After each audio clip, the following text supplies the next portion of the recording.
નમસ્કાર મિત્રો, મારી ચેનલમાં તમારું સ્વાગત છે। મિત્રો, પાટણ જિલ્લાના ચાણસ્મા તાલુકાના દેલમાલ ગામમાં નકલી ચલણી નોટો બનાવવાનો મોટા કૌભાંડનો એલસીબી પોલીસે પર્દાફાશ કર્યો છે। શિવાજ ઇન્ફોટેક નામની ઝેરોક્ષની દુકાનની આડમાં ભારતીય ચલણી જેવી દેખાતી 500 રૂપિયાની બનાવટી નોટો છાપી દેશના તંત્રને નુકસાન પહોંચાડવાના ષડયંત્રનો ભાંડો ફોડવામાં આવ્યો છે। પોલીસે સ્થળ પરથી 500 રૂપિયાની કુલ 492 નકલી નોટો, પ્રિન્ટિંગ માટે વપરાતા સાધનો અને અન્ય મુદ્દામાલ સાથે 2 આરોપીની ધરપકડ કરી છે, જ્યારે અન્ય 3 આરોપીની શોધખોળ શરૂ કરવામાં આવી છે।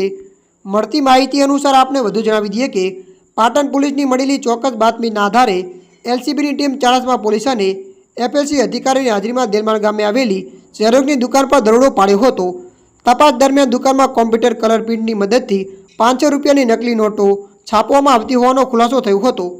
પોલીસને સ્થળ પરથી 492 બનાવટી નોટો ઉપરાંત પ્રિન્ટર, કમ્પ્યુટર શાહી, A4 સાઇઝના કાગળ, પ્રિન્ટ કરેલી શીટ, કાતર, મોબાઈલ ફોન અને મોટરસાયકલ સહિત કુલ અંદાજે રૂપિયા 1.0 લાખનો મુદ્દામાલ જપ્ત કર્યો છે। ત્યારે મિત્રો, હાલ માટે આટલું। મળીશું નવી અપડેટ સાથે। જો તમને અમારો વિડીયો પસંદ આવે, લાઇક, શેર અને સબસ્ક્રાઈબ કરી નાખજો। ધન્યવાદ।